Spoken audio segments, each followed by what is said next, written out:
ब्रह्मांड में हाल की विद्रोही गतिविधियों की वजह से गैलेक्टिक साम्राज्य के नाम से कुख्यात तानाशाही ने और भी कठोर कानूनों की घोषणा कर दी है। करों को 5 गुना बढ़ा दिया गया है और विद्रोही गतिविधियों की आड़ में किसी भी स्थानीय त्योहार या परंपरा का जश्न मनाना अब शाही सहिष्णुता को हमेशा के लिए खत्म करने का कारण बन सकता है। कोई भी अपराध, चाहे वह कितना भी छोटा क्यों न हो, श्रेणी एक अपराध की श्रेणी में आएगा और सभी लंबित जुर्मानों का तत्काल भुगतान अनिवार्य कर दिया गया है। कुछ समय पहले विद्रोही गतिविधियों में शामिल होने, गार्डों की हत्या करने और साम्राज्य से चोरी करने के बाद कैसियन चुपके से फेरिक्स ग्रह पर अपने गोद लिए हुए परिवार के घर लौट आता है। उसकी माँ मारवा उसे देखते ही गले लगाती है, लेकिन साथ ही उसे चेतावनी भी देती है कि यह अब उसके लिए सुरक्षित जगह नहीं है। साम्राज्य के सैनिक हर जगह फैले हुए हैं और कोई उस पर मुखबिरी कर चुका है, जिसके कारण वह अब वांछित अपराधी बन चुका है। कैसियन ने बताया कि उसने काफी पैसा कमाया है और उन्हें सुबह तक भाग जाना चाहिए। इसके बाद कैसियन चुपके से बिक्स से मिलने जाता है, लेकिन बिक्स उसे देखकर खुश नहीं होती क्योंकि उसकी उपस्थिति पूरे शहर के लिए खतरे का संकेत है। शहर में सभी लोग उस पर सैनिकों के आगमन का दोष लगा रहे हैं और मानते हैं कि अब बस कुछ ही समय की बात है कि कोई उसे साम्राज्य के हवाले कर देगा। शहर में घूमते हुए कैसियन को कुछ साल पहले का वह दिन याद आता है जब सैनिक सड़कों पर मार्च कर रहे थे। विद्रोहियों का एक समूह उन पर पत्थर बरसाने लगा था। कैसियन के पिता ने उन्हें ऐसा करने से रोकने की कोशिश की, लेकिन बहुत देर हो चुकी थी। सैनिकों ने कैसियन के पिता और बाकी प्रदर्शनकारियों को गिरफ्तार कर लिया और उन्हें सजा के तौर पर फांसी पर लटका दिया। कैसियन यह सब याद करके हिल जाता है, लेकिन फिर भी कुछ और गार्डों से बचते हुए घर पहुंच जाता है। मारवा उसे बताती है कि वह कहीं नहीं जाने वाली, बल्कि विद्रोह में मदद करेगी। कैसियन उसे समझाने की कोशिश करता है कि यह पागलपन है, लेकिन मारवा अडिग रहती है। कुछ समय बाद कैसियन ने कीव गिरगो के नाम से एक नई पहचान बना ली और नियामोस के एक समुद्र तट रिसोर्ट पर रहने लगा। वह हमेशा क्षेत्र में गश्त कर रहे ड्रोनों और सैनिकों पर नजर रखता, जिससे उसकी बेचैनी साफ दिखाई देती थी। एक दिन एक सैनिक ने उसके इस अजीब व्यवहार पर ध्यान दिया और पूछताछ करने लगा। कैसियन ने सफाई दी कि वह सिर्फ स्टोर जा रहा था, लेकिन सैनिक को उस पर शक हो गया। जैसे ही एक ड्रॉइड कुछ अन्य संदिग्ध लोगों का पीछा कर रहा था, ड्रॉइड ने कैसियन को भी धर दबोचा और उसे अदालत में पेश किया गया। उन पर साम्राज्य विरोधी भाषण, अशांति फैलाने और शाही संपत्ति को नुकसान पहुंचाने का आरोप लगा। कैसियन ने इन आरोपों का विरोध करने की कोशिश की, लेकिन जज ने इसे एक और आरोप मानते हुए उसे सीधे 6 साल की सजा दे दी। उन्हें अन्य कैदियों के साथ एक परिवहन वाहन में ले जाया गया, जहां उन्हें जूते उतारने का आदेश दिया गया और उनके हाथों को सीटों से बांध दिया गया। आखिरकार वे नारकिना 5 पहुंचे, जो एक पानी से घिरा ग्रह है। यह जगह वास्तव में एक विशाल फैक्ट्री के रूप में कार्य करती है, जहां कैदियों को अनिवार्य रूप से काम पर लगाया जाता है। जेल वार्डन ने उन्हें बताया कि फर्श पर करंट दौड़ाया जा सकता है, जिससे सभी कैदी दर्द से चीखने लगते हैं। यह सजा के 3 स्तरों में से पहला था। कैदियों को नंगे पैर रहना पड़ता है ताकि उन्हें बिजली का झटका दिया जा सके, जबकि स्टाफ विशेष जूते पहनते हैं। इसके बाद कैसियन को उसकी फैक्ट्री में काम करने के लिए भेजा गया, जहां वह अन्य कैदियों के साथ अपनी किस्मत से जूझने लगा। कैसियन को फैक्ट्री के स्तर 5 पर नियुक्त किया गया,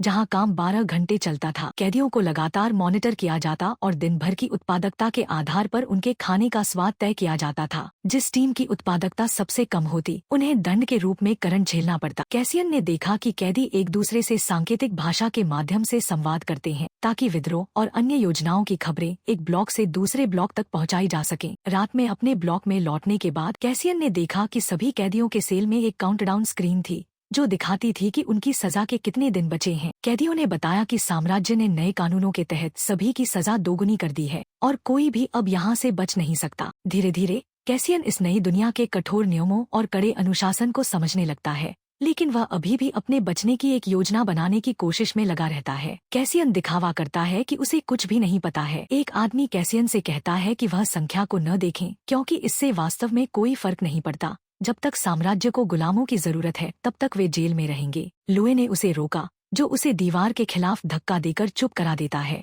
उस पल में अलार्म लाल फर्श की घोषणा करता है और हर कोई तले जाने से पहले अपनी कोशिकाओं में प्रवेश करता है। लाइटें पूरी रात लाल रहती हैं और सुबह सफेद हो जाती हैं। 30 दिन बाद कैसियन को जेल की दिनचर्या की आदत हो गई है। वह ट्यूब से घृणित भोजन खाता है, दीवार से जुड़े टूथब्रश से अपने दांत ब्रश करता है और सामुदायिक स्नान में अपने समूह के साथ शामिल होता है। कैदियों को ताज़ा कपड़े देने से पहले धुलाई स्वचालित भाप द्वारा की जाती है। फिर कैदियों को 12 घंटे तक काम पर लगाया जाता है और यदि कोई 1 सेकंड के लिए भी काम धीमा कर देता है तो लुए उन्हें इसके लिए बुलाता है। उस रात कैसियन एक भयानक आवाज से जाग गया, पता चला कि एक कैदी ने लाल फर्श पर कूदकर आत्महत्या कर ली। सहानुभूति दिखाने के बजाय अन्य कैदी गंध के बारे में शिकायत करते हैं और यह कैसे उत्पादकता को प्रभावित करेगा। फेरिक्स पर बिक्स और एक दोस्त मारवा की देखभाल कर रहे हैं जो बहुत बीमार हो गया है। बिक्स एक मरम्मत की दुकान के पीछे एक गुप्त क्षेत्र में प्रवेश करता है और कैसियन को उसकी बीमार मां के बारे में एक संदेश भेजने की कोशिश करने के लिए एक अवैध रेडियो ट्रांसमीटर सक्रिय करता है। विद्रोही नेटवर्क ने उसका संदेश उठाया और नेताओं ने सुरक्षा कारणों से बिक्स की लाइन बंद कर दी। अगले दिन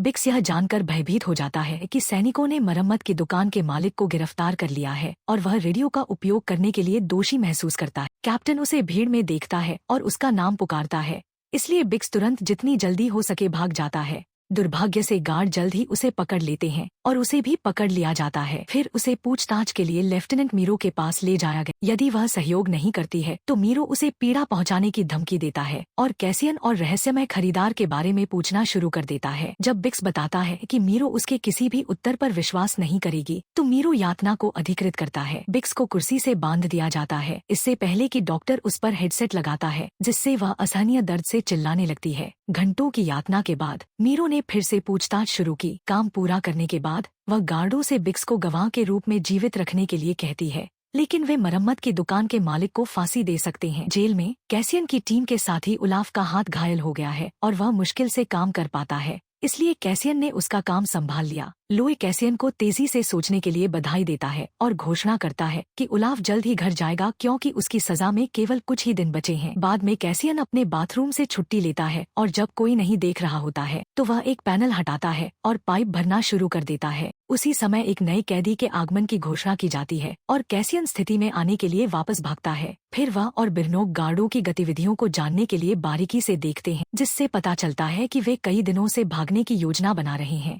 नए आदमी को हटाए जाने के बाद कैदी काम करना जारी रखते हैं और उलाफ इस बात पर ध्यान दिए बिना कि वह कैसा महसूस कर रहा है, कड़ी मेहनत और तेजी से काम करने पर जोर देता है। शिफ्ट खत्म होने के बाद वापस जाने की लाइन सामान्य से धीमी है।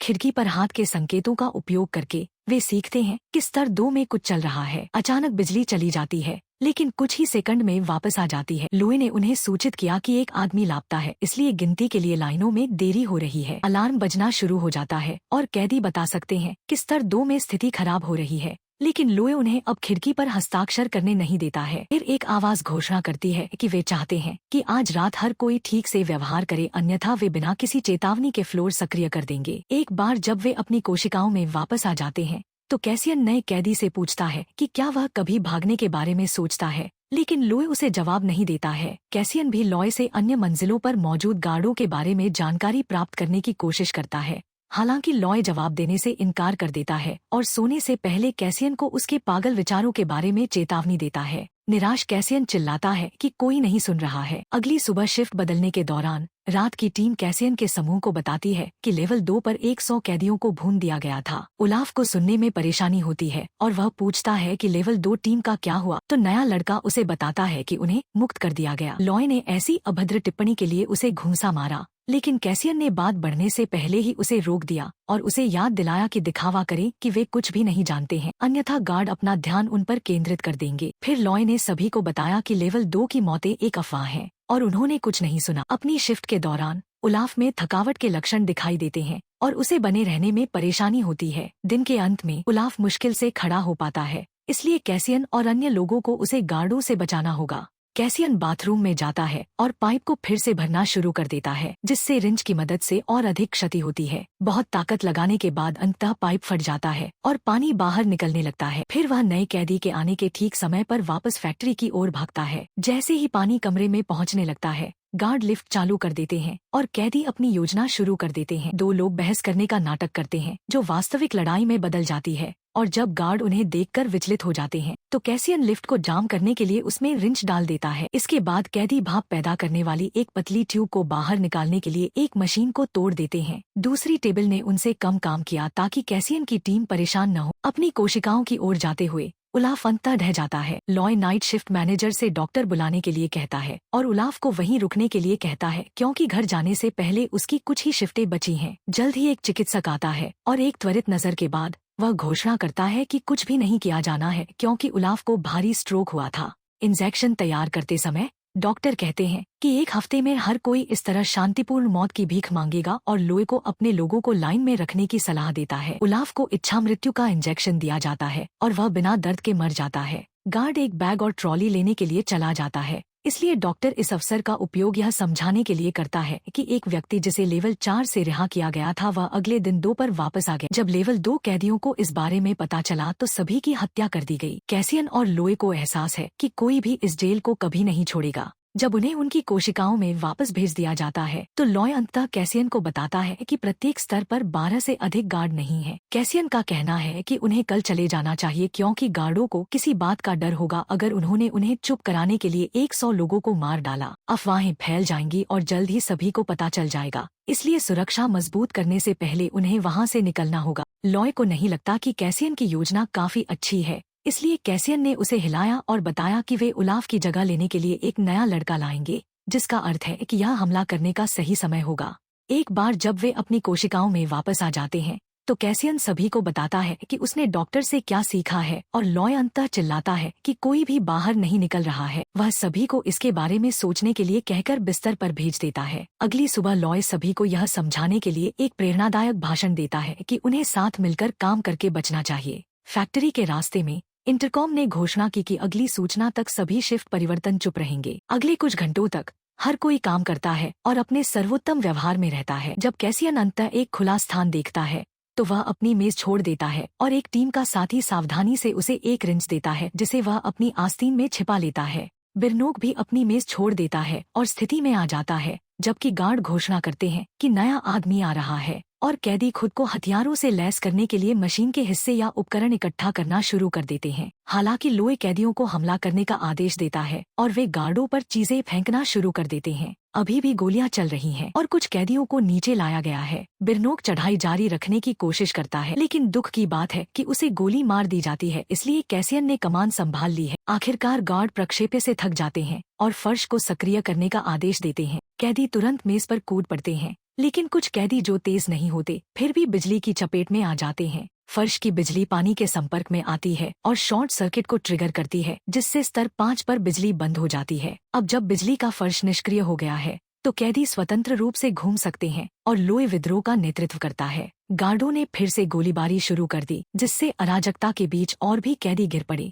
कैसियन चढ़ना जारी रखता है और अंत में एक गार्ड तक पहुंचता है, इसलिए वह उसे गिरा देता है और उसे गिराने के लिए मुक्का मारता है। फिर वह दूसरे गार्ड को गोली मारने के लिए उस आदमी की बंदूक का उपयोग करता है। अब लॉय और बाकी कैदी भी चढ़ सकते हैं, जबकि कैसियन नियंत्रण कक्ष के गार्ड को मार देता है। इस बीच अन्य स्तरों पर मशीनों के माध्यम से पानी का रिसाव शुरू हो गया है। जल्द ही कैदी हथियार कोठरी में पहुंच जाते हैं और सभी लोग हथियार बंद हो जाते हैं। जब अधिक गार्ड आते हैं तो उन्हें तुरंत गोली मार दी जाती है। अन्य स्तरों पर नियंत्रण पैनल भी पानी के मुद्दों के बारे में चेतावनी देना शुरू कर देते हैं और अधिक अधिकारियों को जांच के लिए भेजा जाता है। स्तर 5 के लोग सुविधा में फैलना शुरू कर देते हैं और अन्य कैदियों को लड़ाई में शामिल होने के लिए बुलाते हुए अधिक गार्डों को मारना शुरू कर देते हैं। लिफ्ट सक्रिय हो गई है और जल्द ही अधिक लोग विद्रोह में शामिल हो रहे हैं। गलियारों में गोलीबारी होती है, लेकिन गार्ड चाहे कितने भी कैदियों को मारने में कामयाब हो जाते हैं। दर्जनों कैदी लड़ने के लिए अपने कार्यस्थल छोड़ देते हैं, जबकि लॉय और कैसियन ऊपर की ओर बढ़ते हैं। स्तर 5 को अलग करने के लिए उल्टी गिनती की घोषणा की जाती है। हालांकि दोनों कमांड सेंटर पहुंचते हैं और एक अधिकारी को मार देते हैं क्योंकि वे उल्टी गिनती बंद करने की मांग करते हैं। एक बार ऐसा हो जाने पर दोनों अधिकारियों पर बिजली बंद करने के लिए भी दबाव डालते हैं। हाइड्रो जनरेटर बंद कर दिए जाते हैं और बैकअप जनरेटर चालू होने से पहले पूरी जेल में बिजली चली जाती है। इसके बाद कैसियन दोनों अधिकारियों को दीवार के सामने रखता है, जबकि लोए माइक्रोफोन का उपयोग करके सभी स्तरों को सूचित करता है कि क्या हो रहा है और प्रत्येक कैदी से अब भागने का आग्रह करता है। मंजिलें निष्क्रिय है। उन्होंने यह भी पुष्टि की कि लेवल 2 को भून दिया गया था और उनका यहाँ कोई भविष्य नहीं है, इसलिए भागने की कोशिश में मरना अभी भी एक बेहतर अंत है। जल्द ही हर स्तर पर दंगा हो जाता है और कैदी हर जगह भागते हैं और हथियार इकट्ठा करते हैं और एक रास्ता का नारा लगाते हैं, यह महसूस करते हुए कि उनकी संख्या बहुत अधिक है। बचे हुए गार्ड एक बंकर में छिपे रहते हैं। कैदी सभी गलियारों और सीढ़ियों से तब तक दौड़ते रहते हैं जब तक कि वे अंततः सुविधा के शीर्ष पर नहीं पहुंच जाते। लोए को छोड़कर हर कोई पानी में कूदना शुरू कर देता है। लोए स्वीकार करता है कि उसे तैरना नहीं आता। इससे पहले कि कैसियन उसकी मदद कर सके, उत्तेजित भीड़ ने उसे नीचे धकेल दिया। कुछ घंटों बाद कैसियन और एक अन्य कैदी जमीन पर पहुंच गए और 3 चंद्रमाओं की रोशनी में भाग रहे हैं। इस भावुक सफर और संघर्ष के साथ फिल्म एक गहरी छाप छोड़ते हुए यहीं समाप्त हो जाती है। ऐसे वीडियो के लिए सब्सक्राइब करें, नोटिफिकेशन चालू करें और चैनल की मदद के लिए लाइक छोड़ें। देखने के लिए धन्यवाद।